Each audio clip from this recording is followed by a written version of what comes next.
Ok, son en punto de las 11:30 de la mañana y le solicito por favor a la comunidad estudiantil de ese CITEM Plantel Toluca pueda anexar en el chat la palabra presente, después colocar su grupo para que quede registrado también su asistencia. Vamos a esperar 5 minutos para poder dar inicio formal a esta ponencia con el maestro Faustino Carrillo.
Para los estudiantes de CECITEM, sí les pido, por favor, por la finalidad es que podamos también trabajar de manera productiva en su evaluación, sí les pido que se integren con sus correos institucionales a todos los estudiantes de CECITEM, por favor.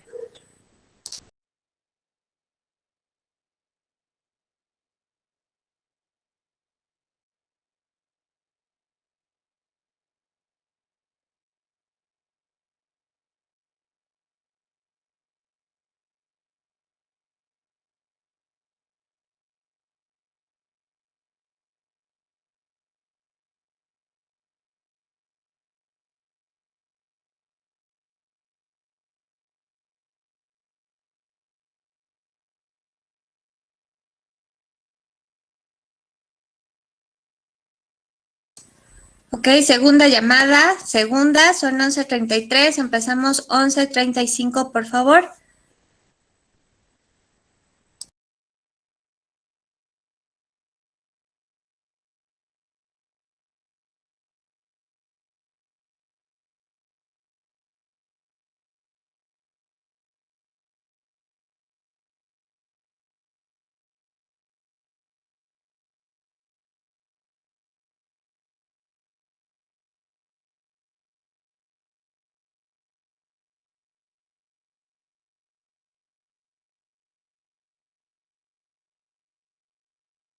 Adelante retomaremos el resto.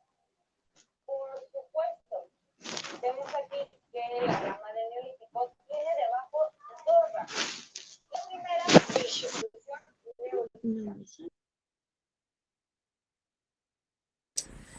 Ok, solicito por favor que se inhabiliten los micrófonos. Muchas gracias.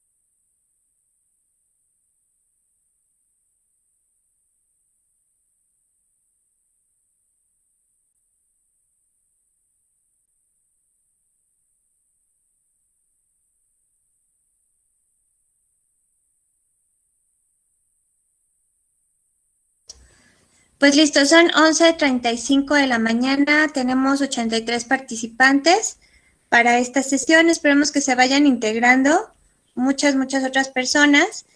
Recuerden que voy a conectar mis audífonos para que no se vicie mi audio, bueno, no se contamine. Listo, ¿ahí sí me escuchan? Ok, sí, sí veo que se mueve mi audio. Pues muchísimas gracias. Bienvenidos sean todos ustedes a esta conferencia. La titulé Justicia para Adolescentes en México, dado que el maestro, doctor, juez Faustino Carrillo tiene una amplia experiencia en este tema. Con adolescentes, está completamente abierto, maestro, para que usted toque el tema que usted considera prudente con los chicos. La finalidad, aparte de escucharlo y aprender de usted, es que podamos aterrizar con los chicos de primer semestre la importancia de la argumentación en la vida profesional. Muchas veces lo vemos en nuestras materias de lógica o de lectura como una materia, pues muy cuadrada, ¿no? En donde recurrimos a premisa 1, premisa 2 y una conclusión y los conectores, o sea, muy, muy cuadrado esto, cuando realmente tiene que ser más natural esta forma de expresarnos. Entonces, pues para mí es un honor que usted haya aceptado esta invitación a través de nuestra muy querida y apreciada estudiante Anailín del grupo 104, a quien agradezco infinitamente que haya permitido que se abra este espacio de conocimiento y que podamos justamente tenerlo y poder escuchar atentamente todo lo que usted ha venido acumulando dentro de su experiencia profesional a lo largo de su vida. Si usted me permite, maestro, voy a dar lectura a una primera parte de su currículum. Es muy amplio y la verdad es que solo voy a leer una parte. Voy a seguir dando acceso a los estudiantes y voy a iniciar. En esta ocasión, siendo las 11:37 de la mañana del día 12 de enero del 2021, nos acompaña de manera muy distinguida el licenciado y juez Faustino Carrillo Ahumada. Es originario de Toluca, Estado de México. Es licenciado en Derecho por la UAM, maestro en Derecho Penal por la UVT y con doctorado en Ciencias Forenses por el CECIJUIC. Servidor público desde hace 36 años, juez penal de la primera instancia, juez especializado en justicia para adolescentes, juez de control y enjuiciamiento penal, especializado en violencia de género y tribunal del tratamiento de adicciones del Poder Judicial del Estado de México. Juez iberoamericano especializado y actualmente retirado de la función jurisdiccional desde el 9 de noviembre del 2020, es decir, hace unos muy pocos meses. Usted está teniendo un nuevo estilo de vida con esta parte profesional. Sea usted bienvenido, licenciado Faustino Carrillo Ahumada. Ceda usted el uso del micrófono. Gracias por su asistencia. Muchas gracias. Les saludo cordialmente a todos los presentes y asistentes, muy particularmente al director, al maestro Carlos Renaud Toledo, indudablemente a la profesora Ana Carla Gómez Payán, y también a toda la comunidad estudiantil de CECITEM Toluca, que es el Colegio de Estudios Científicos y Tecnológicos del Estado de México. Y desde luego, pues también a quien ha sido la organizadora de este evento, ¿verdad? A mi nieta, a Nailín Jimena, que por ahí debe estar. Bien, fíjense que me es grato dirigirme a la comunidad y sobre todo aquella que va dirigida a una ley específica que el día de hoy van a conocer. He escuchado muchas veces que los adolescentes siempre dicen: a mí no me hace nada, ¿no? Como soy un menor de edad, pues a mí no me hace nada. Hoy se van a enterar que sí, cuando alguien comete una conducta delictiva, indudablemente sí están sometidos ante un juez, ante una autoridad jurisdiccional. Les voy a decir en términos generales sobre qué trata este tema, pero antes me gustaría abordar una pequeña frase y por qué es tan importante esta frase que se acuñó 500 años antes de Cristo por Pitágoras.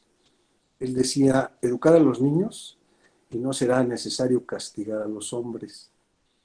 Y aquí vamos a ir comprendiendo a quién le corresponde educar y a quién le corresponde formar. Muchas veces creemos nosotros como padres de familia que en la escuela van a educar, cuando la etapa que va a ser ahí es formativa. La primer célula de la sociedad donde una persona se va a educar es indudablemente la familia. Ya sabemos cómo la familia unida a otras familias va conformando una colonia, esa colonia va formando una comunidad y esa comunidad al rato se une a otras y hace un municipio y ese municipio adherido a otros hace un estado y ese estado una nación como la nuestra, la nación mexicana. Precisamente de esa forma se va formando. Y voy a retomar un pequeño tema, ¿no? Muy personal. Yo recuerdo que cuando mi padre me llevaba a la escuela, cuando estaba yo en la primaria, claro, ¿no? Mi padre me tomaba de la mano el primer día del colegio, llegaba hasta el salón de clases y le decía a la profesora, ayúdeme a educar a mi hijo.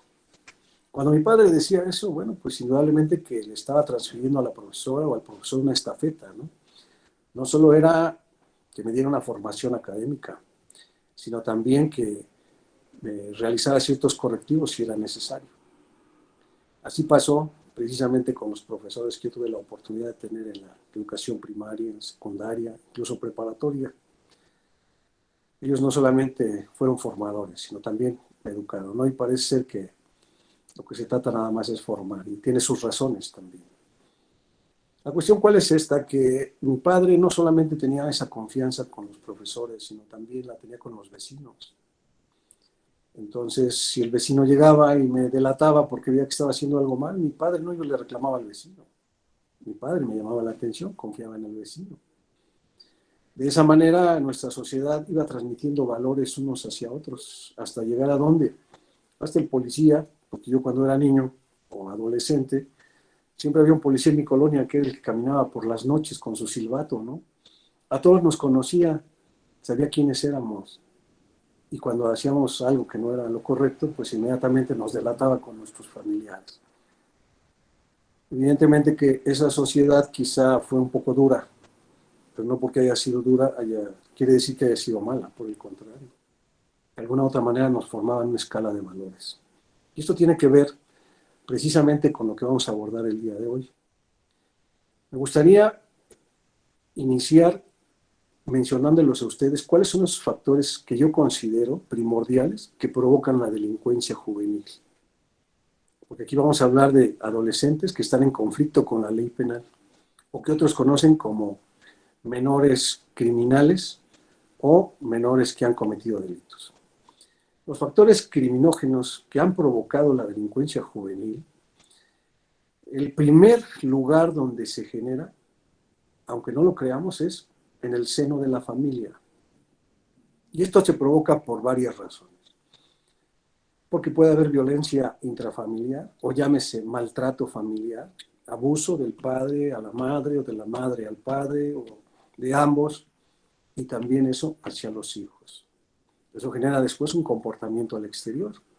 Ya sabemos que el ser humano no solamente se va a componer, o sus componentes van a ser el interior de la familia, sino también lo que lo va a rodear. De ahí formamos algo que se llama fenotipo, que sería prácticamente lo que pasa dentro del hogar y el medio ambiente que nos rodea. Porque después, ¿con quién nos vamos a unir? ¿Con quién vamos a platicar? ¿Con quién vamos a interactuar? Esos van a ser nuestros amigos, compañeros, vecinos, etcétera, ¿no? Otro de los grandes factores criminógenos que provocan la delincuencia juvenil son el alcoholismo y la drogadicción. Ya sabemos que el alcoholismo, cuando hay abuso, y la drogadicción sí provocan ciertas conductas al interior de la familia. Y evidentemente que los niños lo están observando, ¿no? Al principio el niño actúa como imitador, y entonces quizá lo que esté deseando es saber a qué sabe la copa, a qué sabe la cerveza, o qué se siente fumarse un churro, o no sé, una pastilla, etcétera, lo que ustedes puedan imaginarse. Pero también son proclives a que se cometan crímenes, porque ya después, cuando no hay dinero, la abstención provoca que se cometan una serie de conductas criminales. Otro de ellos es la extrema miseria. Hay personas que carecen de todo, no tienen nada, no tienen la posibilidad quizá como la tienen aquellos que el día de hoy están disfrutando de este espacio académico, ¿no? Aquellos que no tienen absolutamente nada, quizá un techo y quizá ni techo ni lecho, y que están a las expensas o a la buena de Dios. Entonces son personas que de alguna manera van a tratar de hacerse de algo. ¿De qué manera? Pues de la que sea, ¿no? Otro de ellos es la prostitución. Ya sabemos que hoy es un problema ya a nivel mundial, la trata de personas, o no solamente la trata de personas, sino aquellos o aquellas que de alguna u otra manera deciden obtener un beneficio económico, lejos de trabajar, realizando otro tipo de actividades. He advertido yo otros, que son otros factores criminógenos, la falta de atención. El día de hoy no es desconocido para todos que como la situación económica dentro del seno de la familia es cada vez más compleja, entonces papá y mamá tienen que salir a buscar precisamente los satisfactores para poder proveer al interior de la casa. ¿Eso qué provoca? Que si hay pequeños o hay hijos, que los hijos o los pequeños pues estén al cuidado ya sea de otras personas o bien que se mantengan solos en casa. Y esa es precisamente la falta de atención que a veces no se da.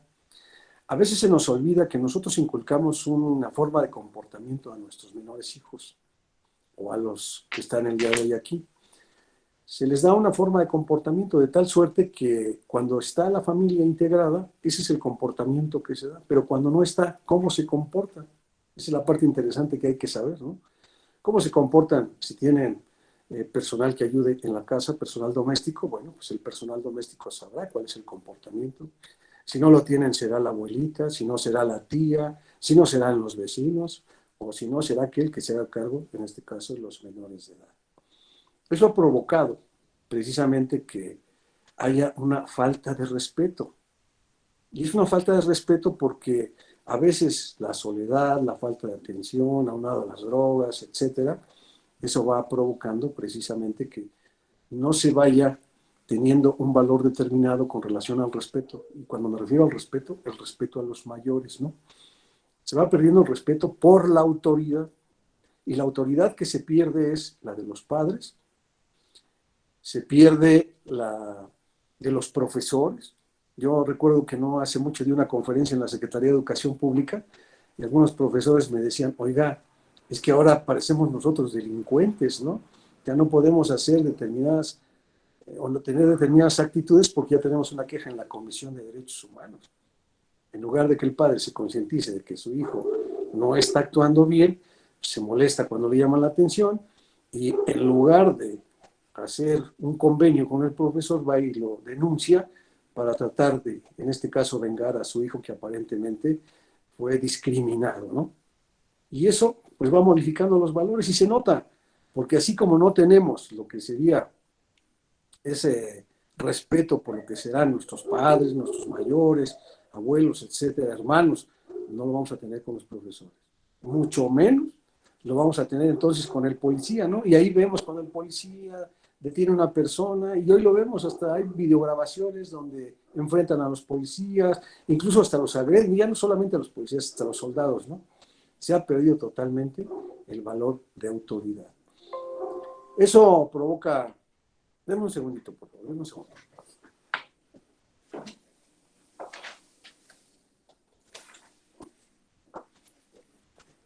Ahora sí ya continuamos. Eso provoca otra situación, ¿no?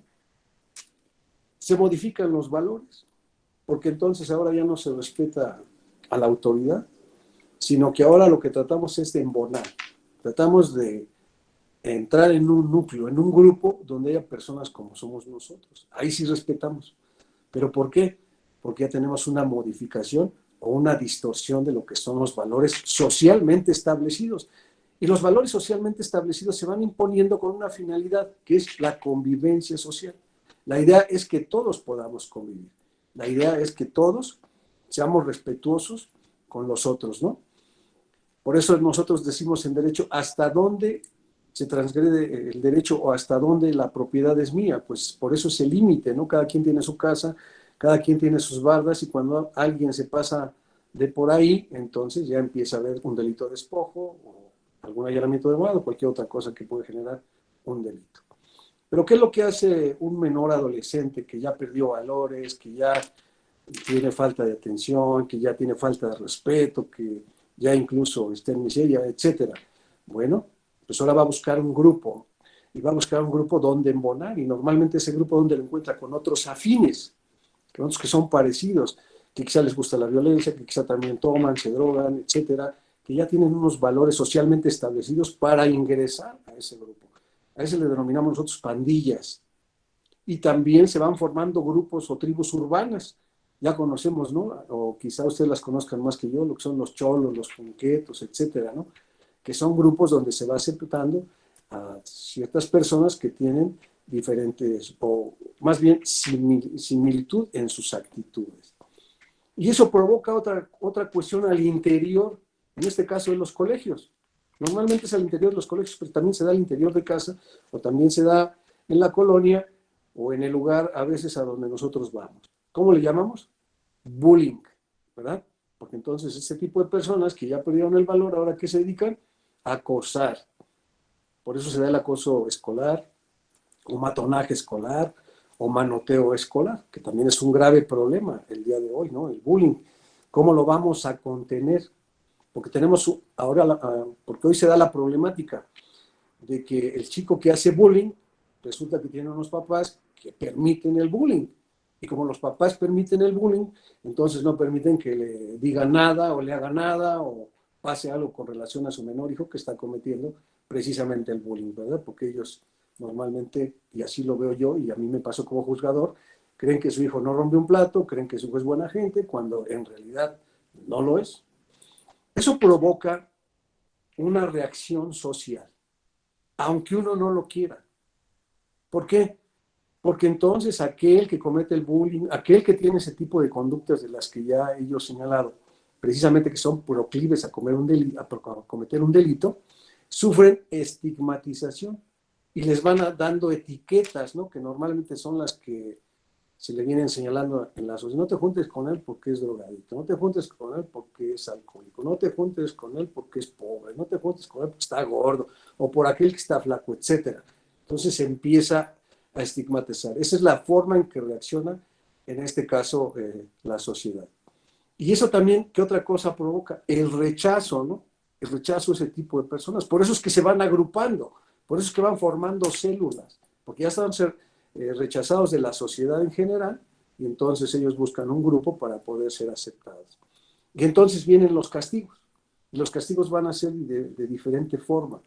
Violencia física, verbal y psicológica, ya sea al interior de la casa. Muchas veces la frustración de no poder corregir al hijo, ¿qué provoca? Violencia física, o bien violencia verbal, o bien violencia psicológica. ¿Y eso qué hace o qué obra en el chico o la chica? Bueno, lo que provoca es segregación. Y esa segregación, ¿hacia dónde le invita? Pues a unirse a otras personas que tienen la misma problemática, que son iguales, donde ya, ahí sí ya pueden desenvolverse debidamente. ¿Hay formas de prevenir todo eso? Sí las hay.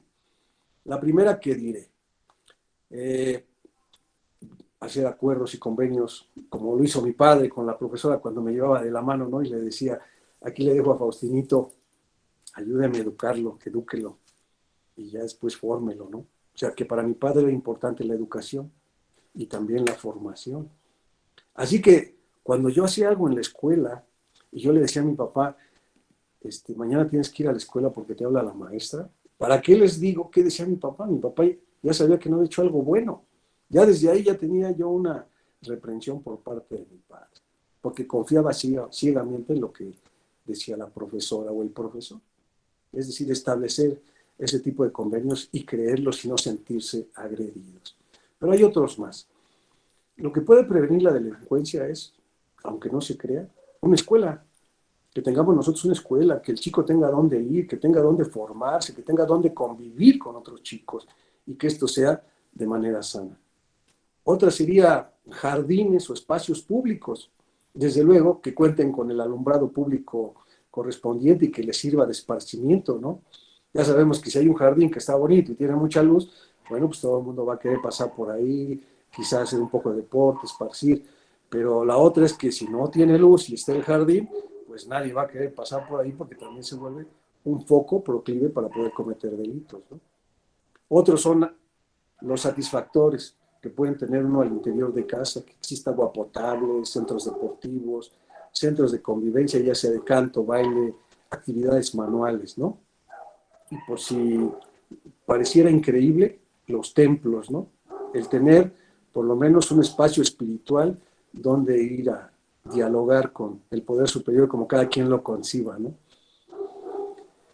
La otra es, evidentemente, y me queda muy claro, que los profesores cada día son más capacitados, son mejores y más comprensivos, ¿no? Evidentemente que se requiere que establezcan las estrategias para poder mantener ocupada la mente del chico, porque ya sabemos que mientras el chico no tenga la mente ocupada, va a hacer y deshacer, ¿no? Se requiere también hospitales o centros de salud que estén cerca de la comunidad, de igual manera que exista una estación de policía, que se cuente con servicios como son ambulancias y también indudablemente con grupos de autoayuda que hay en cada región para poder prevenir la comisión de hechos delictivos. Alcohólicos anónimos, drogadictos anónimos, neuróticos anónimos y cualquier otro que pueda servir precisamente para reencauzar en la escala de valores. Fíjense que ya en nuestro país fue precisamente en el año 2006, después de que se firmó un tratado que se conoce como Convención de los Derechos de los Niños, que se le empieza a dar un énfasis específico a los derechos de los niños. No es que no los tuviera, los niños siempre han tenido derechos, solamente quedaron ya plasmados dentro de nuestro máximo órgano de ley, que es la Constitución Política de los Estados Unidos Mexicanos. Y ahí hay ciertos principios que era necesario establecer y que le quedaran claros a toda la sociedad para el efecto de salvaguardar específicamente los derechos de los niños, de los que yo les vengo platicando, ¿no? De todos esos que han sufrido precisamente violencia familiar, que hay alcoholismo al seno de la familia, que hay drogadicción, que no hay buen trato, etcétera, ¿no? Que hay aparentemente familias funcionales porque está papá, mamá e hijos, pero que al interior es una guerra constante, ¿no? Y que entonces, en lugar de ser una familia funcional, pues es totalmente disfuncional por la cuestión de que no pueden tener una armonía dentro de la casa. Ahí se logran establecer lo que serían esos principios que van a regir la justicia para menores en México. Uno de ellos es el interés superior del niño, niña o adolescente, así se le conoce. Ese derecho al interés superior es, y entiéndase, no como va a tener todos los beneficios, entiéndase que pueda hacer lo que quiera, no, no se va a entender de esa manera, sino se habrá de entender que ese interés superior del niño va a atender a su ámbito de protección, evitar que el niño sufra violencia, procurar que el niño reciba educación, reciba un nombre, porque cuántos niños, a pesar de que tienen padre y madre, solamente tienen el nombre de la madre, ¿no? Él también tiene derecho a su nombre, son ciertos derechos que va a tener precisamente este niño. Otro, el de la no discriminación por ninguna razón y circunstancia. Ya sabemos que a veces el color, a veces el origen, a veces incluso el estado psicofísico puede generar un tipo de discriminación. Eso no, se tiene que evitar. Tratarlo con respeto y sensibilidad. A veces a nosotros los adultos se nos olvida que los niños son niños y a veces nosotros queremos que el niño entienda como cuando es grande, ¿no? Yo cuando estuve en la justicia para adolescentes decía, creo que sí hay una gran diferencia entre la justicia penal para adultos y los adolescentes. El adolescente está en un proceso de maduración mental. El adulto pues ya tiene una maduración mental. Precisamente en ese proceso de maduración mental, ¿qué es lo que pasa con el adolescente? Siempre va a creer que lo que hace es correcto. Yo les platico, miren, con un primo que yo tenía, Víctor se llama, nos gustaba mucho ver en ese entonces el programa de Superman. Y alguna ocasión nos subimos a lo que fue un contenedor de los tanques de gas. Y en ese contenedor de los tanques de gas había un alambre que sujetaba lo que servía de tendedero, era un alambre. Y entonces mi primo y yo discutíamos cuál de nosotros iba a volar, ¿no? Y le decía, no, es que yo quiero volar, y me decía él, yo, no, yo, pero estábamos en la casa de él, entonces él me mata cuando me dice, ¿de quién es la casa? No, pues tuya, pues entonces yo me aviento primero, ¿no? Y sí, agarra a mi primo el alambre, pues se avienta, ¿y qué creen? Se rompió el brazo, ¿no? Mi primo se rompe el brazo. No teníamos la mente suficientemente madura para comprender que lo que estábamos haciendo era peligroso. Bueno, pues así pasa con los menores delincuentes. Ellos creen que saben lo que hacen, a pesar de que tengan cuerpos de 1,80, de 1,90, de 1,70, ¿no? A pesar de que los veamos fornidos, no deja de ser una mente, en este caso, apenas evolucionando. Ahí fue donde yo alcancé a distinguir cuál era la diferencia entre una y otra. Por ese motivo, se les debe tratar con cierto respeto y sensibilización. Y yo creo que los papás lo saben más que yo, que tienen a sus hijos grandotes, ¿no? 1,70, 1,80 y fuertes. Y cuando les llaman la atención, ¿qué es lo que hacen o cómo reaccionan? Pues bajan la cara, los gestos de su cara, y como si fueran niños pequeños. Pero es precisamente por eso. La no revictimización. Hay ocasiones que se ha cometido ya un crimen en agravio de un menor de edad, y precisamente en la investigación del hecho delictivo tienen que acudir ante las autoridades, ya sea Ministerio Público, ya sea jueces. Se procura que solamente sea lo necesario, con las medidas adecuadas y tomando todas las precauciones para evitar generarle un daño psicológico. Porque imagínense, si a un grande ir ante un juez le genera un problema, ahora imagínense un pequeño estar frente a un juez, le genera otro problema. Entonces, se trata de que no se revictimice. Limitación de la injerencia en la vida privada. Es muy importante que tratándose de adolescentes, niñas y niños, se salvaguarde y se limite la injerencia en la vida privada. Por eso, por eso en todo, incluso en los comerciales, en los programas, cuando se va a dar una nota de menores, ya se les cubre el rostro, ya no se sabe su nombre. Ya normalmente cuando se nos pide una información, damos el nombre, pero no los apellidos, ¿sí? Se salvaguarda de esa manera su identidad. Porque nosotros estamos hablando, a lo mejor, de un chico común y corriente, dice el papá, pues a mí no me importa que sepa el nombre de mi hijo y que se vea su cara, es más, yo subo las fotos al Facebook. Yo no veo ningún problema en ello. Pero si estamos hablando de una chica o de un chico que sufrió violación, acoso sexual, abuso sexual, agresiones, entonces teníamos que privilegiarlo, porque de lo contrario ya sabemos cómo somos, la información se propaga y los problemas que le generan al chico pues son graves. Por eso también se debe de recurrir a la protección de su intimidad. No se pueden dar datos personales del chico, a riesgo de incurrir en una conducta ya sea administrativa o incluso de carácter delictivo. Por eso todo eso se debe de preservar, a menos de que sea estrictamente necesario, y se tendrá que llevar a cabo de manera confidencial. No hay publicidad en tratándose de la justicia para adolescentes. ¿A qué me refiero con esto? Yo no sé si han ido ustedes a algún juzgado o conocen alguno de los juzgados actuales, pero ya los habrán visto en las películas, ¿no? Donde está el juez en su estrado, aparte de que está el juez en su estrado, ya tenemos enfrente a la gente del Ministerio Público, al defensor, y hay ocasiones que tenemos una burbuja o tenemos ahí al adolescente. Bueno, pues así están constituidos nuestros tribunales en el Estado de México y ya en el país. Entonces, cuando son los adultos, se da el principio de publicidad. Cualquier persona puede entrar de la propia comunidad a ver cómo el juez lleva el juicio. La idea es que se cerciore que lo hace siguiendo los lineamientos de ley, o que también se interese en cuál va a ser el resultado. En tratándose de adolescentes no es posible, por lo mismo de las limitaciones de la injerencia a la vida privada y de la protección a su intimidad. El derecho a participar. ¿A qué se refiere este derecho? A que habrá también de considerarse la opinión del niño, ¿sí? Y esto tiene que ver en ocasiones con los juicios de carácter familiar, donde se da el problema de la custodia o de la pérdida de la patria potestad. A veces el chico no decidía, ni la chica, sino quien decidían eran los papás, ¿no? Ellos se enfrentan a un conflicto de divorcio o un conflicto de separación, y uno quiere al niño, y el otro también lo quiere, y al final, como adultos, ellos consensaban.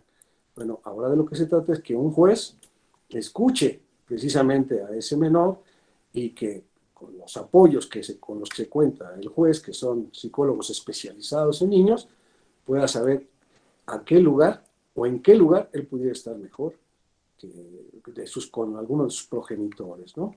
La idea es esa, por eso su derecho, en este caso, a participar. Todo esto que le estoy comentando como derechos, indudablemente viene en la Convención de los Derechos de los Niños. Aquí voy a hacer una pausa para decirles, ¿qué es una norma jurídica? ¿Qué es lo que rige la vida legal de todo el país? Y una norma jurídica, nosotros lo consideramos como una regla de conducta. Es una regla de conducta, eso es lo que nos va a normar, nos va a decir que tienes que portar así o no puedes hacer esto. Y esa regla de conducta la conocemos como impero atributiva.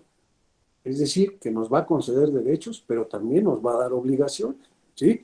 Porque a veces nosotros creemos, yo como soy niño no tengo ninguna obligación, la obligación es de mis padres, la obligación es de los profesores, de mis abuelitos, total del que me cuida, pero menos yo soy un niño, a mí no me hace nada, pues no es cierto. El niño tiene los siguientes derechos, los voy a hacer de manera general, así lo dice la Ley General de los Derechos de los Niños, hay una ley específica, derecho a la vida, a la supervivencia y al desarrollo. Y se entiende porque el niño pues, necesita de otros para que él pueda, en todo caso, desarrollarse. Derecho de prioridad, van a ser importantes para el Estado, que quede claro, los derechos del niño. Así lo deberían de ser para los padres, pero a veces los problemas de custodia o de pensión alimenticia, ¿y por qué me pides tanto? ¿Y por qué le tengo que dar? Si ya no. Los derechos de los niños son prioridad. El derecho a la identidad, ya sabemos que tiene derecho a su nombre y que también a que ésta se resguarde. Nombre del padre, nombre de la madre. Un derecho a vivir en familia cuando se puede. No necesariamente tiene que estar padre, madre, si la situación no lo genera. Derecho a la igualdad sustantiva, a no ser discriminado, a vivir en condiciones de bienestar y a un sano desarrollo integral. Lo que se pretende es eso, que él se desarrolle de manera sana. De ahí que los padres también tienen la gran obligación de buscar ese desarrollo integral.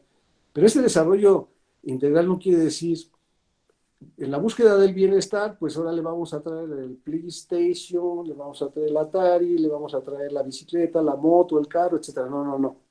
El bienestar es comida, sustento, escuela y una que otra diversión. Derecho a una vida libre de violencia y a la integridad personal, a la protección de su salud y seguridad social. Esto lo tiene que proporcionar el Estado, obviamente. Incluir a las niñas, niños y adolescentes con discapacidad, derecho a la educación. ¿Quién va a proporcionarle la educación? El Estado pone las instituciones y los padres son los que tienen que proporcionar esa educación. Derecho al descanso y al esparcimiento, ¿sí? Pero cuando se dice de derecho al descanso y al esparcimiento, aquí hay que dejarlo claro, ¿no? Porque ya sé que esto se polariza de diferentes formas. Van a decir, yo tengo derecho al descanso y al esparcimiento, entonces ya no hago nada. No, sí, todo dentro de casa o en el lugar donde se acude, pero una vez después de haber cumplido con las obligaciones. Ya hablaremos de ello. Derecho a la libertad de convicciones éticas, pensamiento, conciencia, religión y cultura. A la libertad de expresión y de acceso a la información. Derecho a la participación, asociación y reunión, a la intimidad, seguridad jurídica y el debido proceso, y también los derechos de los migrantes. Estos son todos los derechos que tienen los menores. Ahora, ¿tienen obligaciones? Como yo les dije que toda norma jurídica es imperatributiva, confiere derechos, pero también confiere obligaciones. ¿Cuáles son las obligaciones que tiene un chico al interior de casa? Bueno, ya sabemos que la primera autoridad dentro de casa, cuando la familia está completamente integrada, que es papá, mamá e hijos, pues la primera autoridad en casa va a ser el papá y la mamá. Y ellos van a establecer las reglas de convivencia al interior de su casa. Ellos van a decir, para que podamos estar todos bien aquí, estas van a ser nuestras reglas de convivencia. A lo mejor no las dejan establecidas como el Estado en un estatuto, en un reglamento, en una ley, ¿no? Pero se van transmitiendo a través de actos o de viva voz, ¿no? Por ejemplo, el chico, tienes la obligación de arreglar tu cuarto, ¿verdad? Porque si no arreglas tu cuarto, entonces no vas a tener este beneficio, este derecho de esparcimiento, ¿no? Aquí se desayuna a las 8:30 de la mañana y tú vas a tener que llevar tu plato, por lo menos, ahí al lugar donde se lava, ¿no? O en su defecto lo vas a lavar, ¿no? Dependiendo cómo consense la propia familia. Si él no se va a hacer cargo de lavar su ropa, por lo menos le van a poner un cesto o una caja o un espacio donde le digan, aquí vienes y dejas tu ropa, ¿no?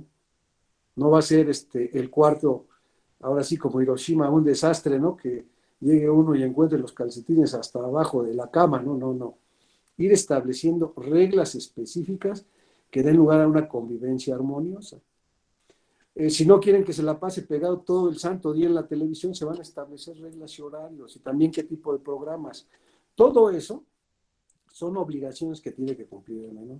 Dentro de ellas, ¿cuál es su aportación como trabajo dentro de la casa, ¿no? ¿Qué área le va a tocar, en este caso, asear? Si nada más va a ser su cuarto, o de las áreas comunes, como se dice ahora, ¿no? Las áreas comunes van a ser pasillos, escaleras, patios, etcétera. Pues un día te toca a ti, el otro día me toca a mí. Eso va a generar quizá una convivencia más armoniosa. Si eso no sucede, si no se cumple, pues tendrá que haber entonces un castigo. Ya se sabrá cuál es el castigo, que no sea un castigo violento, pero que sí conlleve una prohibición. Por eso la regla es, yo te confiero derechos, pero también vas a tener ciertas obligaciones. Es cierto que yo tengo la obligación de mandarte a la escuela, es cierto, porque así lo establece la ley. Ya te envié a la escuela. ¿Cuál es tu obligación? Traer resultados, aprovechar en la escuela y entonces tu aprovechamiento, eso es lo que va a dar lugar a la obligación con la que yo estoy cumpliendo, ¿sí? Esa es una manera, a grosso modo, de irles explicando cómo es que se va estructurando precisamente en casa. En los artículos 1, 4 y 18 de la Constitución Política de los Estados Unidos Mexicanos se establecen derechos humanos, sus garantías, y también se establece lo que es el sistema penal para adolescentes, que quede claro, ¿eh? No vayan a decir, es que no es cierto, a mí no me pueden juzgar. No, pues claro que sí, sí se puede. Y fíjense que dentro del juzgamiento que se puede dar, se manejan lo que serían los dos fueros, el fuero estatal y el fuero federal. ¿Por qué manejamos los dos fueros? Bueno, porque hay delitos federales que solamente van a juzgar jueces federales. Y hay delitos que se cometen dentro del Estado y que están establecidos en un código penal que van a cometer los menores de edad y que van a ser juzgados por jueces del Estado de México. Solamente lo reservado para la Federación, como portación de armas de fuego, de uso exclusivo del Ejército Armado y Fuerza Aérea, quizá el narcotráfico, delincuencia organizada, etcétera. Eso ya corresponde a la Federación. Pero, entre tanto, quien va a conocer es precisamente los jueces estatales. La edad, esto es muy importante y tome nota, porque muchas veces yo encontré papás que llegaban conmigo como juez y me decían, pero ¿por qué mi hijo está aquí? Hasta los mismos papás, ¿no? Si mi hijo es menor de edad, pues aquí es menor de edad, pero para eso estamos los jueces ahora. Los jueces existimos aquí en el Estado de México para adolescentes desde el año 2007. Esta ley de justicia para adolescentes, del sistema penal de justicia para adolescentes, va a ser aplicable a quienes tengan 12 años de edad cumplidos y menos de 18 años de edad. ¿Sí? Ya sabemos el margen de aplicación. Yo imagino que todos los que están ahorita estudiando, pues todavía se encuentran dentro de ese margen. Cuando ya sean mayores de 18 años, ya no va a conocer un juez, más bien 18 años cumplidos y hacia adelante, ya no va a conocer un juez para adolescentes, ya tener que conocer un juez para adultos, ¿sí? Ya de aquí se hacen 3 grupos etarios, así se les denomina por parte de la ley. Aquellos que van a tener de 12 a 14 años incumplidos, de 14 a 16 años incumplidos y de 16 a 18 años incumplidos. ¿Por qué? Porque solamente va a haber sanción para el grupo 2 y 3 etario. Para el grupo 2 será una pena privativa de libertad hasta 3 años y para el grupo 3 hasta los 5 años. ¿Sí? Y todavía se van a poder considerar otro grupo, que son los adultos jóvenes. Si cometieron un delito teniendo 17 años, obviamente, a pesar de que ya tengan 18, no se les va a mandar con un juez penal de adultos, sino van a seguir en el sistema para adolescentes, porque siempre va a conocer aquel de la fecha en que se cometió el delito, pero sí pueden estar hasta sus 18 años internos. Hay muchos instrumentos de carácter legal que van a aplicar en la justicia para adolescentes. Como todo sistema, también tiene sus propias leyes. Voy a anunciar algunos nada más porque son muchos. Ya hablé de uno en específico, la Convención sobre los Derechos de los Niños, y ahí se establece precisamente la obligación de los estados de poder someter a juicio penal a un menor de 18 años y de 12 años cumplidos, siempre y cuando haya cometido un delito, ¿sí?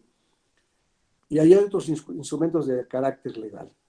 Tenemos también la Constitución Política para los Estados Unidos Mexicanos, el Código Penal vigente federal y local que les aplica, el Código Nacional de Procedimientos Penales y, por excelencia, la Ley Nacional del Sistema Integral de Justicia Penal para Adolescentes. Esto para que los profesores tomen nota. Hay un protocolo de actuación para quienes imparten justicia en casos que afecten a niñas, niños y adolescentes de la Suprema Corte de Justicia. ¿Por qué se los comento esto a los profesores o a los adultos? Porque muchas veces se comete un hecho delictivo al interior de la escuela. A veces el chico lleva un arma, a veces lleva una navaja, ¿no? Bueno, pues al exterior de la escuela se conoce como portación de arma prohibida y eso constituye un delito. O a veces el menor de edad lleva una grapa de coca, ¿no? Bueno, pues también eso constituye un delito, es una posesión simple de lo que sería la cocaína. O lleva su churro de mota o de cocaína o de marihuana, etcétera, ¿no? Entonces eso es una conducta delictiva y a veces los profesores, y eso lo sé, porque les dije que yo ya había hablado antes con las autoridades de la Secretaría de Educación Pública del Estado, y no una vez, varias veces, y lo que tratan de hacer los papás es, más bien los profesores, es hablar con los papás para tratar de resolver esa conducta delictiva. Y entonces, a pesar de que se comete, ahí se queda, ¿no? O que uno agrede a otro y lo lastima, o que uno toca a otra, ¿verdad? Y la abusa sexualmente de ella, porque se conoce como abuso, hacer esos actos lúbricos. Y entonces ahí se queda. Los profesores se erigen como autoridades de la escuela, escolares, hablan con los papás y ahí murió la conducta, ¿no? Bueno, pues quiero decirles que en la Ley Nacional o el Código Nacional de Procedimientos Penales hay algo que se conoce como noticia criminal, ¿sí? Y esa noticia criminal es la obligación que tiene todo servidor público, de poner en conocimiento a la autoridad ministerial especializada en adolescentes de la comisión de ese hecho delictivo, ¿sí? O sea, no tendrían por qué consensar, porque a veces ustedes se enfrentan a otra serie de problemas, y la serie de los problemas es que los papás, es que usted le tiene mala voluntad a mi hijo, es que usted le quiere causar perjuicio, es que usted le quiere hacer, no, aquí sería, su hijo cometió un delito, se le ha puesto en conocimiento a la gente del Ministerio Público Especializado, y ahí que arregle su problema, ¿sí? No hay que temerle, porque muchas veces hasta los profesores son objeto de violencia, si no física, sí verbal por parte de los padres y a veces por parte de los chamacos. Pues eso se tiene que contener, porque si no se contiene, eso tiende a avanzar.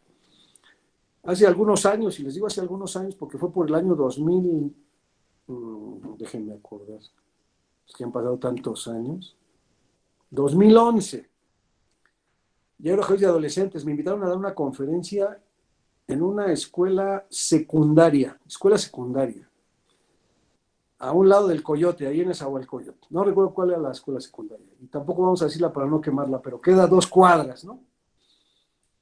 Y entonces cuando yo llego, ¿qué me encuentro? Cuando yo llego me encuentro que me recibe un elemento de la policía estatal. Y yo dije, tuvieron la atención de recibirme.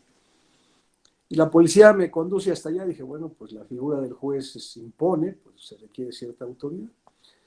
En la escuela hicieron el cuadro de honor para recibir al juez y la policía seguía a mi lado, ¿no? Pues ya al final le pregunté, oiga, ¿usted qué hace aquí? Y me dice, es que aquí tenemos una caseta de vigilancia. La policía estatal, aquí adentro, me dijo, sí. ¿De verdad? Me dijo, sí. No lo puedo creer, me dice, sí. ¿Y eso por qué? Dice, bueno, porque aquí pasa de todo. Y entonces nosotros estamos obligados a verificar lo que se conoce como operación mochila, ¿no? Era revisar mochilas, revisar al chico, Claro que esto dio pauta o pábulo a otro problema, ¿no? Hubo padres que se oponían a que revisaran a sus menores hijos porque ¿cómo los iban a revisar? ¿Verdad? Y entonces ha tenido que salir una serie de criterios jurisprudenciales para saber si eso formaba parte de una discriminación, se vulneraba algún derecho. Pero la cuestión es que si amparamos el derecho en el principio del interés superior del niño, el hecho de revisar una mochila, el hecho de revisar, pero a todos, ¿verdad? No nada más unos cuantos, verificar qué es lo que tienen, le estamos dando seguridad a todos, ¿no? Por eso debe haber ese consenso con los padres, porque yo estoy seguro que aquí habrá quienes son inconformes y digan, a mi hijo nadie lo revisa, ¿no? Así como actúan a veces al exterior, ¿no? Cuando los para el policía, vamos a hacerle una revisión a su coche. No, pues dime qué hizo, ¿por qué me vas a revisar? ¿Sí? Esa es la misma actitud que a veces toma el interior de la escuela.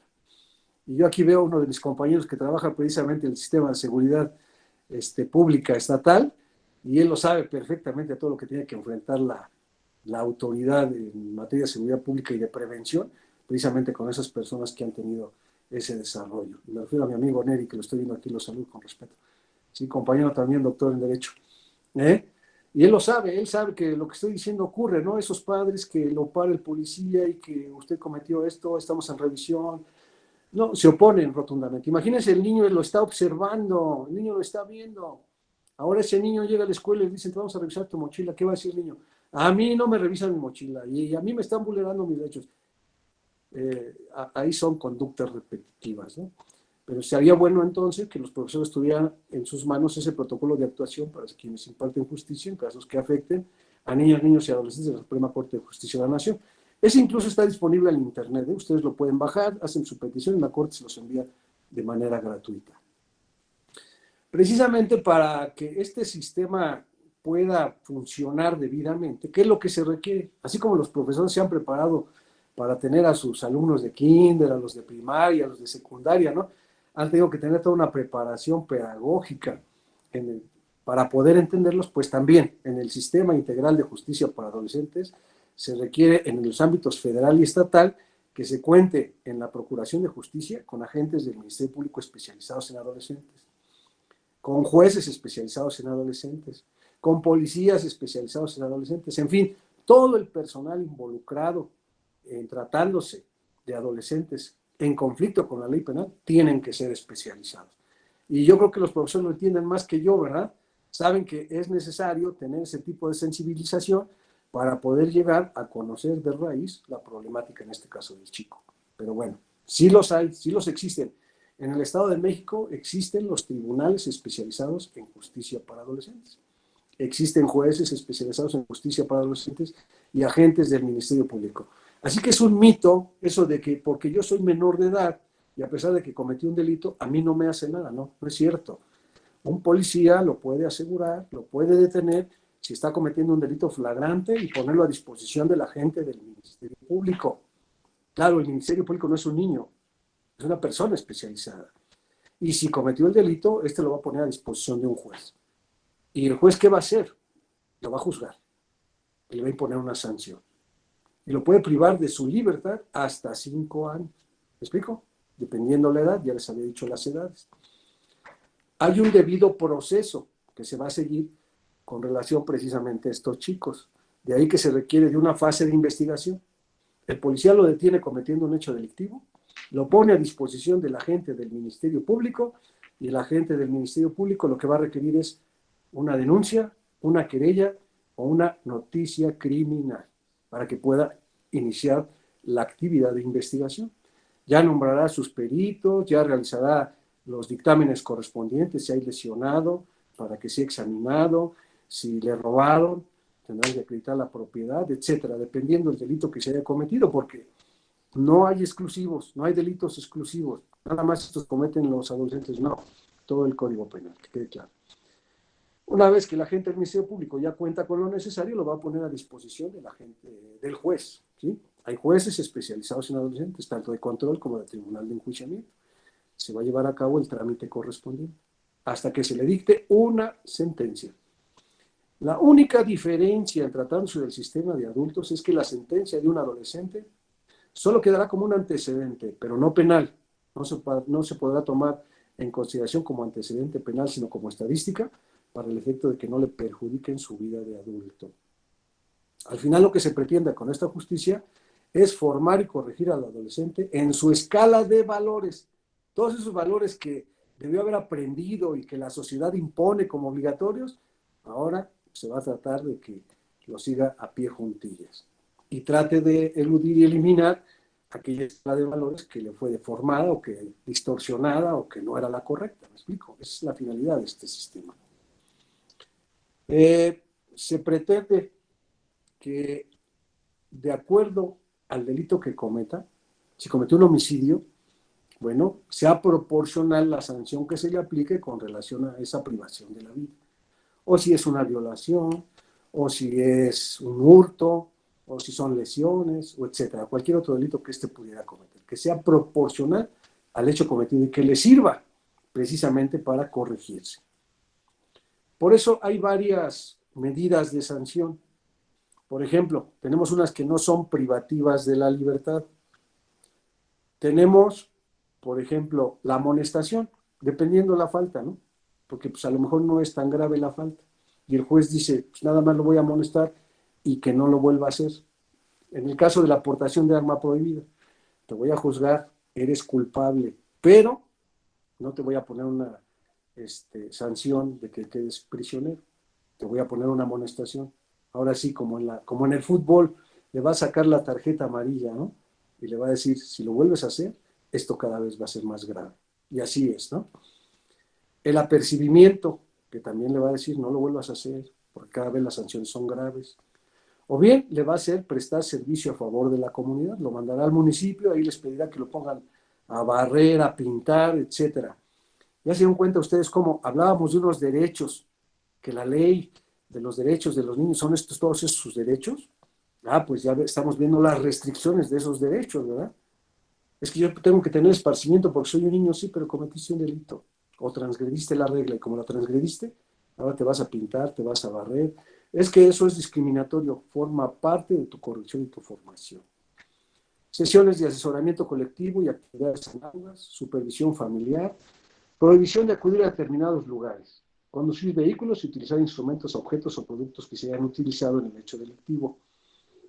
Fíjense, muchas veces los adolescentes tienen reunión con otros que son parecidos, ¿no?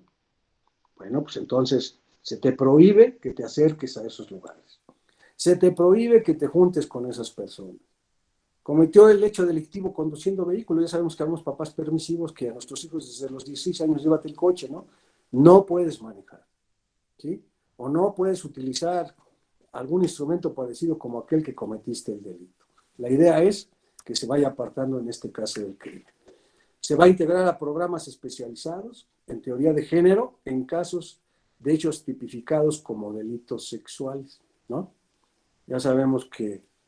les voy a platicar un caso rápidamente, pero este fue de adultos, pero sirve como ejemplo, porque a veces se toma chance igual. Bajaba un chico de un camión y pasa un adulto y le toca las partes nobles. Era un niño, era un joven que iba precisamente a la secundaria, creo, y lo toca. Él va, el niño, y le dice al policía, yo le digo niño a todos los menores de 18 años, y le dice al policía, y el policía lo detiene. Cuando se comenta esto, ya en la academia, dicen, bueno, pues eso qué tiene, pues es por una parte la chanza guasa, ¿no? Y yo les dije, cambien al sujeto para que puedan entenderlo. Va bajando una niña y pasa este mismo y la toca ahí mismo. ¿Ahí qué es? Entonces, si ustedes ya entendieron, el niño también merece respeto, no le hace que sea varón. ¿Me explico?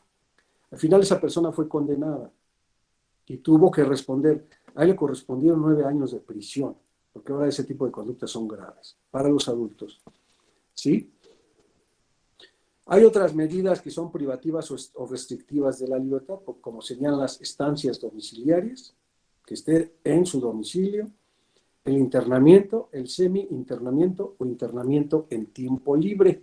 Sí, yo creo que este se va a utilizar en caso extremo. Puede estar dentro de casa y no salir. Y aquí no, miren, aquí puede darse el caso de que, pues no te ven, vete, ¿no? Pero ¿qué creen que no? Porque hay personas que sí vigilan el cumplimiento Puede ser que no esté en diario ni afuera de la casa, ¿no? Pero el día que van y no lo encuentran, así digan, es que lo mandé a la tienda, no, él tenía que estar aquí. Y ya el internamiento se da en un centro específico, que nosotros lo conocemos como Escuela de Reintegración Social para Adolescentes Quinta del Bosque, y que está cerca de donde ustedes están, curiosamente, está ahí en Sinacantepec. Uh-huh. Los que lo conocen, pues saben que es un área pequeña, pero si ustedes van a Santiaguito, que les queda ahí cerca el penal de Almoloya de Juárez, pues es en proporciones quizá más chico, pero parecido. Es decir, que también hay personal de custodia. Aparte de haber personal de custodia, también existen médicos, psicólogos, trabajadoras sociales, pedagogos, ¿verdad? La idea es proporcionar un servicio integral, pero también que tengan un buen comportamiento. Por eso está el personal de custodia de seguridad. Y no tienen balas de goma, tienen balas ya de veras, ¿sí? Entonces, la finalidad es que ahí cumpla los que están internados con lo que sería, en todo caso, la condena que se les haya hecho o la sanción que se les haya impuesto por el delito cometido. Eh, Otra cosa que pudiéramos abordar que se me hace muy importante ya para concluir. Bueno, voy a tardar un poco. Yo no sé si todavía tenga tiempo, pero hay mecanismos para resolver el asunto, son alternativos, sin necesidad de que se aplique una sentencia, pero sí sometido a procedimiento penal, porque esto forma parte de un procedimiento. Y estos son la mediación y procesos restaurativos. Esos impedirían que se dictara una sentencia. Dentro de la mediación normalmente se hacen acuerdos y se dicta una resolución que tiene efectos precisamente de conclusión del asunto. Y los procesos restaurativos es, si yo causé un daño, pues yo en este caso te lo cubro.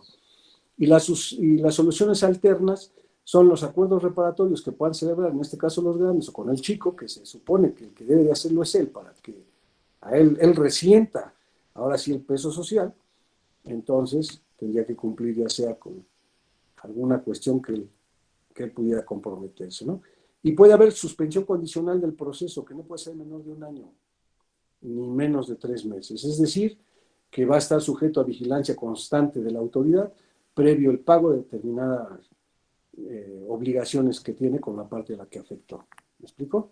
Y de esa manera no se llega a sentencia. Hace tiempo un juez español, se llama Emilio Calatayud, ya para concluir. Emilio Calatayud decía, ¿quieres hacer un hijo delincuente? ¿Cuáles son los modos de hacer al hijo delincuente? Y decía él, dale desde pequeño cuanto desee, así crecerá convencido de que el mundo entero se lo debe todo. Reír si dice tonterías, así creerá que es muy gracioso. No le deis ninguna formación religiosa, ya la escogerá él cuando sea mayor. Nunca le digáis eso está mal, podría adquirir complejos de culpabilidad y más tarde, cuando por ejemplo sea detenido por robar un coche, estará convencido de que es la sociedad la que le persigue sin motivo. Recoged todo lo que él tire por los suelos, así creerá que todos han de estar a su servicio. Dejad que lo lea todo. Limpiad eso sí con detergente y desinfectad la vajilla en que come, pero dejad que su espíritu se recree en cualquier torpeza. Discutir los padres delante de él, así se irá acostumbrando y cuando la familia esté ya destrozada, ni cuenta se dará.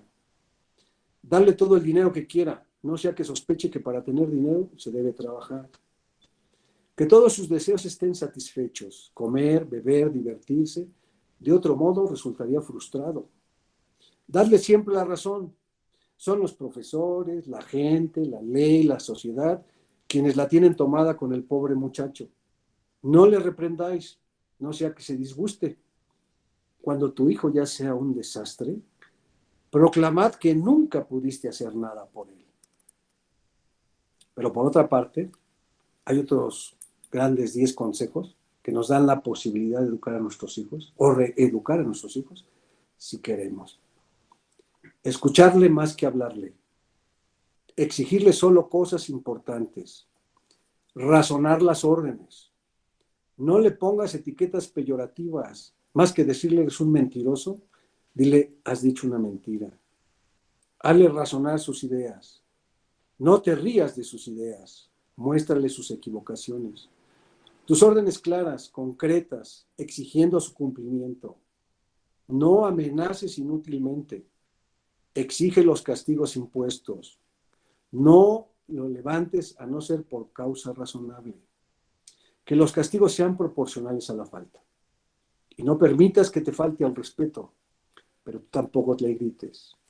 Háblale con calma. Pues bien, eso sería parte de lo que yo quería darles a conocer el día de hoy. Es muy extenso hablar de la justicia para adolescentes y hablar en un foro que tenemos el día de hoy que pues todos son de bachillerato, ¿no?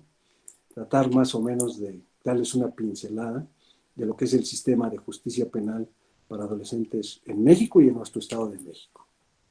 Le agradezco mucho, profesora, y también a mi nieta, Analine, el que me ha invitado el día de hoy a estar aquí con ustedes. Un aplauso. Muchísimas gracias, maestro. Creo que en lo particular toca un punto muy importante en mi vida porque soy mamá y tengo dos pequeñas. Y créanme que todos los puntos que usted está abordando siempre me detonan una preocupación importante porque a veces pienso en qué estamos fallando ya cuando estamos en este rol como papás o como adultos, en donde tenemos necesariamente una responsabilidad, tengamos o no tengamos hijos, tenemos una responsabilidad social de guiar a los jóvenes, porque así lo hicieron con nosotros, a nosotros también nos guiaron, pero de repente se convierte esta situación como un círculo vicioso, como usted lo comentó al inicio, ¿no? De quién es la responsabilidad. Cuando usted manejaba el ejemplo de la formación, cuando su papi lo llevaba, ¿no? De la mano a la escuela. Y creo que hay una línea muy delgada, ¿no? En esa distinción de los roles, en donde lo que me queda claro a partir de ahorita es que necesitamos obligatoriamente los adultos en especial, pero pues también los jóvenes, y obviamente pues si lo hacemos nosotros también seguramente lo harán ellos, pues es a capacitarnos y a estar convencidos plenamente de que tenemos una responsabilidad social con nuestra comunidad, no por si me voy a meter en un problema, ¿no? Sino es por hacer una corrección oportuna en el momento. Entonces, yo agradezco mucho su tiempo, pero sobre todo, de verdad, el que usted pueda haber resumido en tan poco tiempo, pues toda la experiencia por la cual ha pasado. Desde un inicio tuvimos a alguien que levantó la mano, maestro, y quisiera preguntarle si podemos abrir un pequeño espacio de preguntas y respuestas. No sé cómo usted esté también de tiempo. Sí, claro que sí, adelante. Claro. Perfecto, sí. Muchas gracias. Entonces, no sé si todavía se encuentra en el foro, había levantado la mano Nicole Army, es quien había levantado primero la mano. Todavía estás, no sé si quieras preguntar algo. En lo que estructuras tu pregunta, Nicole, Jairo Javier, te cedo el uso de la palabra para que puedas generar tu pregunta, por favor, Jairo.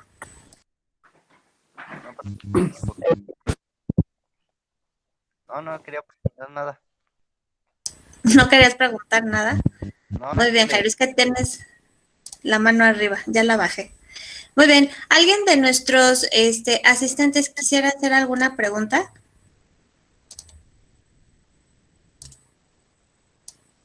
Ceci Domínguez. Adelante, Ceci. Buenas tardes, profa. Buenas tardes. Yo quería hacer una pregunta. Una violación una violación a un niño o a una niña, ¿cómo cuántos años se le puede dar a la persona si es mayor? Bueno, realmente las penas para aquellos que han cometido delitos en tratándose de menores de edad son muy graves. Sobre todo cuando los niños son menores de 12 años. Ahí las penas ya son superiores a los 20 años. ¿Sí? Siempre va a haber en la ley un tope mínimo y un tope máximo. ¿Sí? El mínimo es ese. Muchas gracias, maestro. Gracias, Ceci, también por tu pregunta.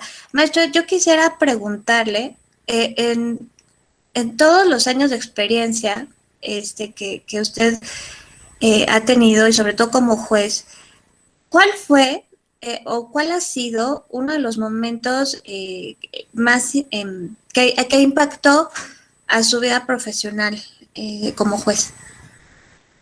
Bueno, sin duda, y así lo diré sin miramientos, fue haber llegado a la justicia para adolescentes.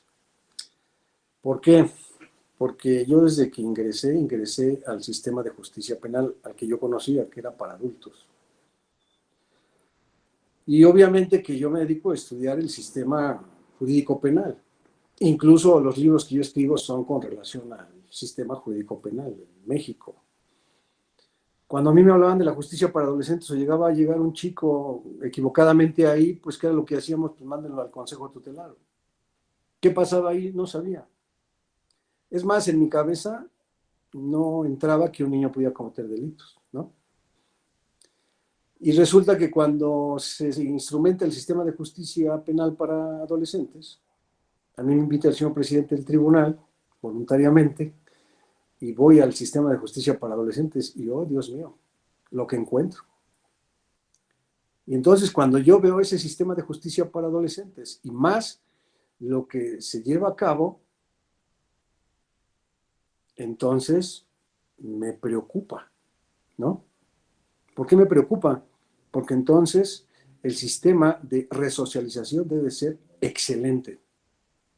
Porque todos esos menores de edad en conflicto con la ley penal son los que van a ser los adultos del futuro. Entonces había que establecer bases concretas de corrección y formación o de ahora sí que de reconexión del adolescente, ¿no? De reeducación. Porque les decía yo, si no logramos contener a los adolescentes el día de hoy, entonces, ¿qué pasará? Pues estos van a ser los adultos delincuentes del futuro y van a ser más agresivos. No me equivoqué, porque desafortunadamente hoy a quienes se recluta, claro, dentro del ámbito penal, evidentemente, del que estamos hablando, pues es a menores de edad.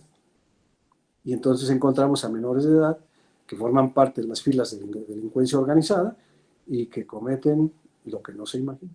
Entonces es un mundo que yo no conocía. Y entonces empiezan a hacer las propuestas, de tal manera que hoy se está fortaleciendo el sistema de justicia para adolescentes en ese tipo de materia. Si habláramos de asuntos en concreto, pues serían muchos. Pero ahora sí que la justicia para adolescentes, como yo no la conocía, el llegar y darme cuenta que es grave y sobre todo las repercusiones que tiene a la postre, que ya lo estamos viendo. Yo entré en el 2007. Imagínense un adolescente de 17 años en el 2007, ahorita ¿cuántos tiene? Y si él siguió por el camino delictivo, cuidado, porque ya está más resentido, ¿no? Con todas las instituciones. ¿Sí? Así es. Y ahorita voy a dar lectura a dos preguntas y unido a esto que usted me está diciendo, hay una película de Luis Buñuel que se llama Los Olvidados, en donde se habla de un México y una de las primeras escenas es justamente uno de los personajes principales se llama Jairo y acababa de salir de la correccional, porque en aquel entonces así era, ¿no? Estamos hablando de los años 1930 en México. Entonces, tiene usted toda la razón en que ha de haber sido muy impactante como profesional darnos cuenta que hay semillas, ¿no? O sea, que estos adolescentes son esas semillas que desafortunadamente pues van a crecer y pues sus frutos van a ser distintos a los que cualquier sociedad esperaríamos. Entonces, ¿cómo es que si hoy en día nosotros como adultos, cuál cree usted que sería nuestra misión o nuestra labor social para poder detener esta situación en los jóvenes? Creo que al final de la sesión les di 10 consejos, ¿no? Les dije, estos 10 consejos servirían para poder contener, ¿no? Pero evidentemente, si nosotros consentimos el delito va a seguir prevaleciendo. Eso es indudable. Si nosotros tratamos de resolverlo cuando no es nuestra competencia, eso puede continuar sucediendo. ¿Qué va a pasar al principio? Pues va a haber padres que se enojen, ¿no? Va a haber padres que digan, pues, ¿por qué delataron a mi hijo? Por su culpa lo llevaron al Ministerio Público. Pues no están haciendo nada indebido. Quizá lo que están haciendo es una omisión, ¿no? Porque si la ley les da la obligación a todo servidor público que comete la comisión, que sabe de la comisión de un hecho delictivo, de llevarlo ante el Ministerio Público y no lo hacen, entonces están irrogando facultades que no les competen. Uno entiende por qué, ¿sí? Uno entiende por qué. Y lo que uno entiende es pues, que esto no trascienda, que el chico lo hizo por una vez, etcétera, ¿no? ¿Sí? Pero la idea sería que ya como sociedad tengamos cero tolerancia, ¿no? Esa es la forma en que van a funcionar las instituciones. Y también a nivel adulto, si a mí me para uno de tránsito, en lugar de ponerme a discutir con él, y porque yo me pasé el alto y vi que así fue, pues hágame mi infracción, se acabó. Yo sé que la regué, la pago. Tenemos que reeducarnos, tenemos que retomar el camino, ¿no? ¿Sí? Asumir responsabilidades, Así finalmente. es. Claro, cada quien. Ok, maestro. Empiezo con las preguntas de nuestros estudiantes. Arturo Reyes Tavira pregunta, siendo usted juez, ¿puede ser sometido al sistema de penalización para adultos si es que cometiera un delito? Miren, les voy a contestar como decía alguien, nadie está por encima de la ley. Ni un juez, ni un presidente de la República, nadie. ¿Sí? Entonces cualquiera puede ser juzgado, cualquiera. ¿Sí? Si yo cometo una conducta delictiva y me denuncian y comprueban que yo cometí el delito, tengo que ser sometido a procedimiento penal. Cualquiera. No le hace que sea juez. Aquí no hay intocables. ¿Sí? Que a veces se abusa del fuero por ciertas autoridades, pero para eso hay un juicio político, se le quita el fuero y se le somete a procedimiento. Eso es lo que tiene que verse ya. ¿Sí? Correcto, muchas gracias. Vivian del Carmen Villegas Quintero, también alumna del CECITEM, pregunta, si un niño, niña o adolescente comete un delito demasiado grave, tal como lo es el asesinato, ¿puede obtener cadena perpetua? No. Yo les dije que pueden estar en internamiento hasta 5 años. La diferencia del juzgamiento es aquí que no se le va a tratar como adulto. Puede estar hasta 5 años, en este caso, en internamiento privado de su libertad, pero la idea es que se le va a dar un tratamiento de carácter psicológico o el que requiera para efecto de que enderece el camino. Esa es la facilidad de esta ley. Correcto. De hecho, con esto usted también responde a Rocío Viridiana Ramírez Sánchez, también alumna de CECITEM, porque ella pregunta, ¿los asesinatos se clasifican por categoría? Sí, hay asesinatos que se clasifican por categorías. No les llamaríamos propiamente por categorías, sino por modalidades. Por ejemplo, no es lo mismo que una persona vaya conduciendo un vehículo y por imprudencia atropelle a una persona y ésta fallezca. Aquel que lo aceche, se escondan y cuando va pasando lo prive de la vida. O aquel que de repente se encuentra y sin conocerse se hacen de palabras y uno muere. O sea, cada uno va a tener una pena diferente. Correcto. Yareli Edith Mendoza Villegas pregunta, ¿un acoso sexual es un intento de violación? ¿Se puede denunciar? No, es diferente el acoso sexual a la tentativa de violación. En la tentativa de violación la idea del sujeto es violar y no lo hace por una causa ajena. Y en el acoso o el abuso sexual, con un tocamiento lúbrico que haga sus partes íntimas, con eso es suficiente para que esto se haga. Y tiene que ser precisamente las zonas erogéneas del cuerpo, porque lo que pretende el sujeto es satisfacer su concupiscencia, como aquel caso que les planteé, ¿no? ¿Sí? Correcto. Juan Pablo Garduño González pregunta, ¿qué políticas o protocolos sigue su oficina para enjuiciar los casos de agresión a jóvenes? De agresión a jóvenes. Yo les dije que nosotros tenemos protocolos y les mencioné el protocolo. Hay incluso un protocolo iberoamericano. En concreto, como es un menor de edad, y la ley así lo previene en el artículo 1, párrafo 5 constitucional, está dentro de un grupo vulnerable y se le tiene que tratar así como un menor de edad sujeto a un grupo vulnerable, ¿sí? Y entonces se le tendrán que realizar ciertos privilegios, pero no porque uno diga lo que dice él es verdad, sino porque un menor de edad con relación a un adulto ya de por sí está sometido. Hay que buscar cierto equilibrio en lo que denominamos el poder entre uno y otro, ¿no? Pero eso ya no lo van a dar los psicólogos, los que intervengan, los peritos, etcétera, y nosotros resguardando identidad y algún otro tipo de cuestiones. con relación al menor. ¿Sí? Son casos específicos. Y sí hay protocolos. Muchísimas gracias. Evelyn Natalia Hernández Cárdenas pregunta, si un menor de aproximadamente 17 años comete un delito como violación o robo, ¿cómo es que procede la sanción? Primero, si lo atrapan elementos de la policía cometiendo el delito, lo ponen a disposición inmediata del agente del Ministerio Público especializado en adolescentes.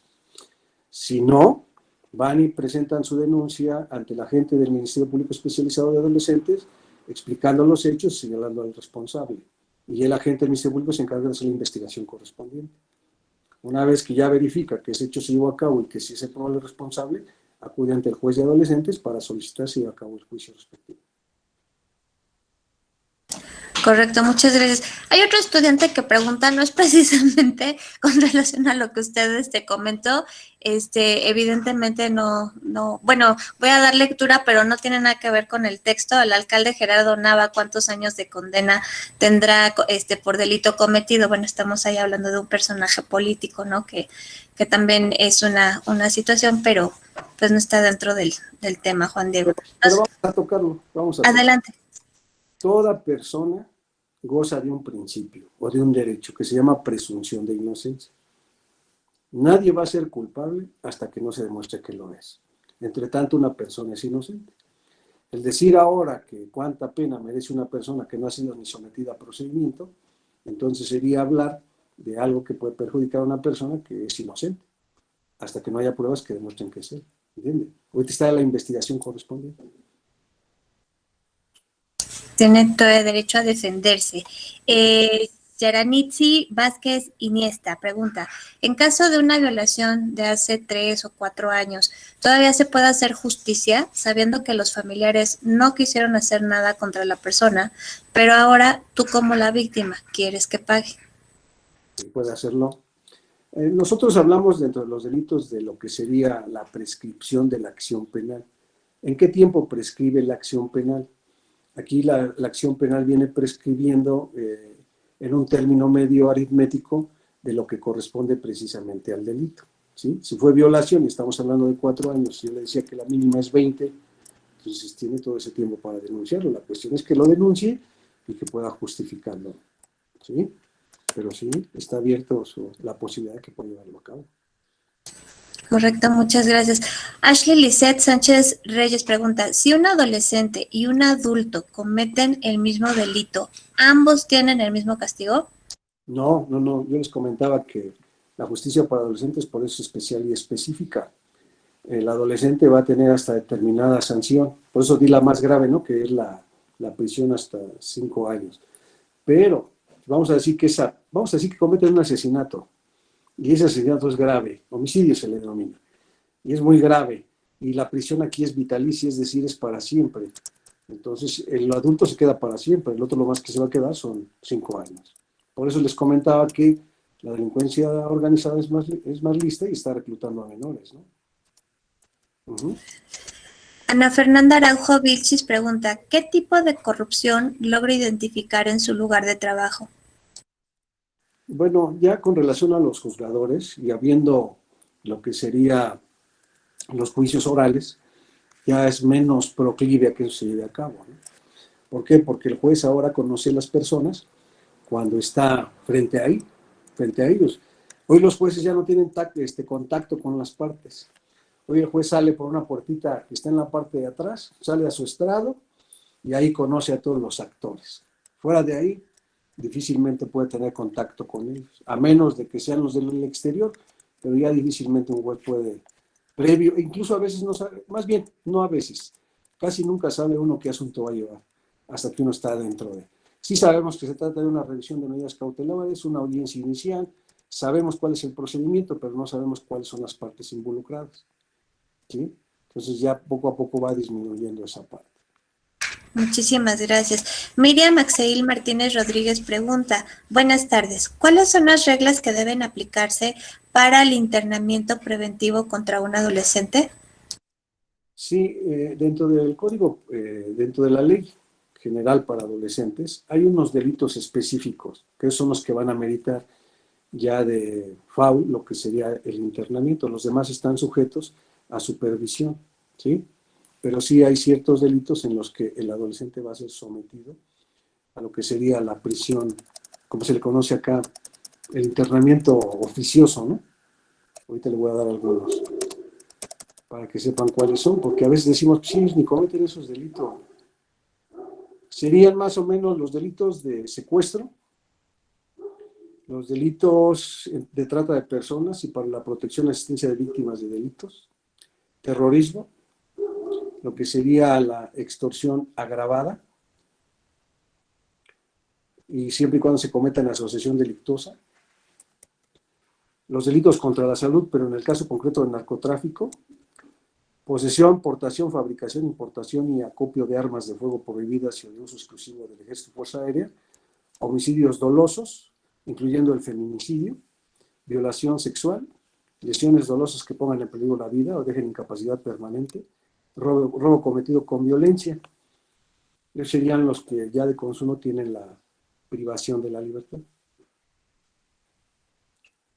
Ok, ahorita me surgió una pregunta, pero primero voy a terminar con los chicos. Sí. Génesis Paola pregunta, Génesis Paola de Jesús Alcántara, si alguien con problemas psiquiátricos comete el delito de asesinato, ¿cómo es su sentencia?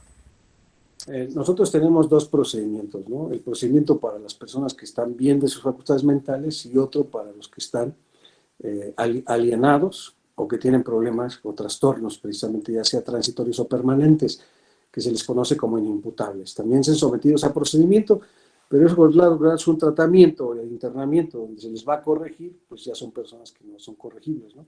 Sino quizás se les dé un tratamiento en un psiquiátrico para el efecto de que puedan tener atención médica correspondiente. Correcto, muchas gracias. Cecilia Domínguez Báez pregunta, cuando un hombre o mujer se les denuncia, ¿lo detienen al instante o se esperan a una orden de arresto? Dependiendo, si el delito se comete en flagrancia, es decir, si lo sorprendieron al momento de estarlo cometiendo o después de cometido lo alcanzan y lo atrapan, pues inmediatamente lo ponen a disposición. En caso de que no, como en el caso que planteaban, hace 4 años pasó esto, van y hacen la denuncia, entonces recaban las pruebas, ya pasaron 4 años, pero si el juez manda una orden de captura, le conocemos como orden de aprehensión o bien orden de detención. Correcto, gracias. Rosa María Ríos González pregunta, buenas tardes, no tengo ninguna cuestión, pero sí aclaran que es un ejemplo a seguir y mis respetos de mi parte que estén bien. O sea, le manda muchos saludos Rosy y que usted es un ejemplo a seguir, es una estudiante. Yaretsi Betsabet Sánchez Romero pregunta, entonces, la delincuencia que cometen los menores de edad pueden llevar por mucho hasta que cumplan los 18 años o puede que pase más tiempo. Más o menos esa era mi pregunta, o sea, saber si, por ejemplo, fue tan grave que fueron los 5 años, al cumplir los 18 años, ¿todavía se extiende como su proceso o su rehabilitación? Sí, aquí hay que tomar en consideración esto. Se toma en cuenta cuando comete el delito, tenía 17 años, y lo atrapan cuando tenía 19.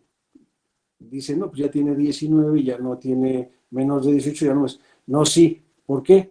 Porque la pena máxima o la sanción máxima son 5 años. Si sumamos 17 más 5 son 22. Ya después de 23 ya no entra en el sistema. Y tampoco puede ir al sistema de adultos.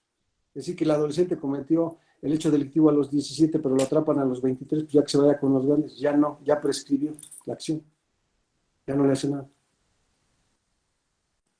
Muchas gracias.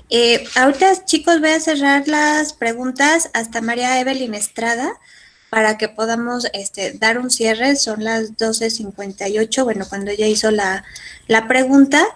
Y con ello, bueno, agradecerles también a todos, pero permítanme, voy a seguir preguntando. Juan Pablo Garduño pregunta, si se comete un delito y tú sabes quién lo hizo, ¿cuántos años te encierras? O bueno, ¿cuántos años te detienen por ser cómplice si son los mismos años que el que lo cometió? O sea, entre el cómplice y quien cometió el delito. Les voy a decir algo curioso y les va a dar risa, ¿no? Dicen que tanto peca el que mata a la vaca como el que le agarra la pata. Entonces, a los mismos se les pone lo mismo, a menos de que sus condiciones personales sean diferentes, ¿sí? Porque puede ser el mismo delito, pero uno es más readaptable que el otro. Entonces, ahí sí habrá pequeñas diferencias, pero eso se tiene que demostrar ante el juez, ¿sí? Lorena Hernández Pérez, ¿qué sucede cuando hay un asesinato, pero en defensa propia? Esa es una exclusión del delito. Vamos a decir, se comete el homicidio por defenderse y la ley establece las condiciones, no hay castigo, y la persona es sometida a procedimiento. Gracias. Juan Diego Mora Palma, quien preguntó sobre Gerardo Nava, también vuelve a preguntar, ¿cuál es el delito más grave que puede hacer un adolescente? Y si es de condena mayor, ¿será solamente el internamiento o pasará a la prisión de adultos? Hace un momento, creo que ya respondí esa pregunta. Les decía que un Sí. adolescente nunca va a ser integrado con los adultos, aun y cuando siendo adulto, porque ya cometió el delito cuando era joven, ¿sí? Ahora, las penas máximas. Les decía que hay un código penal y ahí están todos los delitos, y ahí está la gravedad de todos los delitos. No hay unos muy graves, como son el secuestro con muerte, el feminicidio, el homicidio calificado, etcétera, ¿sí? Entonces, que ya tienen unas penas muy grandes y de prisión vitalicia. Pero esas no son aplicables a los menores, que quede claro. Correcto. De hecho, Javier Reinaldo Manzano Calixto también pregunta, ¿cuántos años dan de condena por un asesinato? Pues puede ser hasta la prisión vitalicia, dependiendo del asesinato. Y la prisión vitalicia es para siempre, sí, claro. María Evelyn, esta es la última pregunta, maestro. Buenas tardes, pregunta Evelyn. Como juez, ¿nos podría compartir cómo fue su preparación emocional debido a los casos delictivos en menores? Es difícil de creer. Gracias. Bueno, es que yo cuando ingresé a laborar, ya va a ser histórico para ustedes, pero muchos de ustedes ni habían nacido. Yo ingresé a laborar en el Poder Judicial del Estado de México en 1983. Y yo ingresé con el puesto de taquimecanógrafo. Ya después ascendí al puesto de notificador, después al puesto de secretario de juzgado, después al puesto de secretario de sala. Ya después fui juez penal de primera instancia. Durante todo ese tiempo tuve un periodo de preparación. Y el periodo de preparación, llamen ustedes lírico al principio, ¿no? Era mi trabajo, era mi fuente laboral, pues ahí fui aprendiendo, pero ya después empezaron a capacitar. Entonces, cuando tuve la capacitación, ya nos dieron la capacitación especializada, nos dieron cursos especializados con personalidades altamente reconocidas para que nosotros pudiéramos incluirnos en este sistema de adolescentes, y no nada más en este, sino también en el de adultos. La otra, el que nosotros podamos continuar con nuestra propia capacitación, ¿no? Ahora sí, ya por nuestra cuenta. Claro, este punto es muy importante lo que menciona. Muchas veces siempre estamos esperando que nos den, pero también nosotros tenemos que estar dispuestos a seguir preparándonos, ¿no? Para lo nuevo, para todo lo que venga. Maestro, ya nada más para cerrar y con esto concluir su gentil participación, yo posteriormente me comunicaré con usted para extenderle también los saludos y el agradecimiento de nuestro señor director, quien siempre está muy atento de la preparación de los chicos y de los intereses. Entonces, pues extenderle el saludo del ingeniero Carlos Renaud y agradecerle su tiempo y su preparación al respecto. Para cerrar, maestro, yo le quisiera preguntar, insisto, a mí me toca dar la materia de lógica y de Leoye a mis alumnos de primer semestre. Sin embargo, después de escucharlo, evidentemente la preparación, la pasión, el gusto por hacer lo que hacemos siempre va a hacer mucho la diferencia entre hacerlo bien o nada más hacerlo. Y para cerrar, me gustaría escucharlo preguntándole, ¿qué consejo les da usted a los jóvenes para que para el arte de argumentar, ¿no? Para poder compartir una opinión, para poder convencer, ¿no? O persuadir al respecto de una posición? ¿Qué consejo les da a los jóvenes hoy en día para que logren este éxito profesional como usted lo ha alcanzado en todos estos años de experiencia? Bien, gracias. Mire, yo recuerdo que cuando en mis inicios, yo fui profesor y la materia que me tocó dar fue español, curiosamente. Entonces, ¿ahí de qué hablábamos? Hablábamos de ortografía, ¿verdad? Hablábamos de lectura, de comprensión, hablábamos de símiles, de métricas, etcétera, ¿no? Lo primero era aprender a identificar nuestro lenguaje. Después, aprender a estructurar nuestras frases y oraciones, a conocer y comprender cuáles eran los sujetos, el predicado, etcétera, ¿no? Todo eso que fuimos aprendiendo en el desarrollo de nuestra vida. Pero ya cuando llego a la parte profesional, fíjese ahora que son los juicios orales, ¿verdad? Ahora que son los juicios orales. Bueno, pues yo recuerdo que a mí me gustaba en lo que era desde la primaria la poesía, ¿no? Bueno, pues hubo la necesidad entonces de incursionar en lo que era la retórica, la hermenéutica jurídica para poder hacer una interpretación y la parte toral de todo este rollo en lo que sería la oralidad, la argumentación jurídica. Si nosotros no sabemos integrar un discurso o hacer una pregunta o una simple frase, pues evidentemente todas esas materias que ya vimos en el pasado pues no nos van a servir de nada. Eso lo aprendimos en español 1 y en español 2 que se da, creo que son 3 españoles, ¿no? Español 1, 2 y 3, porque yo tenía 2 grupos de tercero y uno de segundo. Y entonces tenían que prepararnos precisamente para ello. Y no nada más es eso, es que esto es mucho, ¿no? Cómo aprender a identificar. A mí me tocó dar en el Poder Judicial también lo que fue una materia parecida con relación al tema, ¿no? Al discurso, al lenguaje, a la comunicación, ese proceso de comunicación.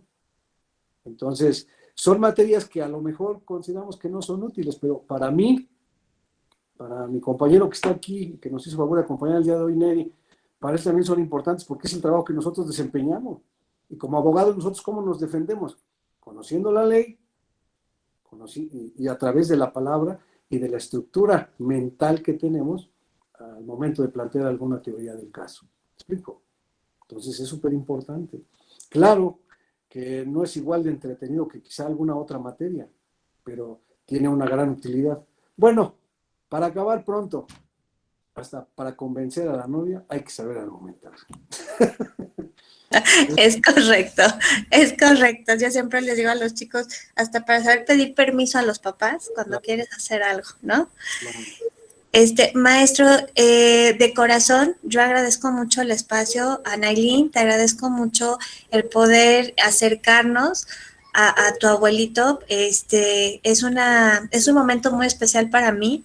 Es la primera vez que lo hago y yo espero que no sea la última vez, que nos permita que muchos más jóvenes lo sigan escuchando, maestro, porque insisto, creo que la responsabilidad es de todas las partes y mientras más estemos preparados, más posibilidades de mejores sociedades de convivencia podamos formar. Siendo la 1:08 de la tarde, yo agradezco mucho a todos los asistentes. Alcanzamos 100 asistentes y todavía había más que no habían podido ingresar, así es que de verdad, para mí un honor y sin duda una gran lección haberlo escuchado. Que tengan muy bonita tarde, agradezco a todos los participantes y nos vemos en una próxima ocasión. Yo estaré en comunicación con usted, maestro, si me permite, a través de Anailín. Que tengan una excelente tarde y pues nos vemos pronto. Gracias. Hasta luego a todos. Gracias, maestro. A todos, bonita tarde. Bonita tarde. Gracias, amigo Neri.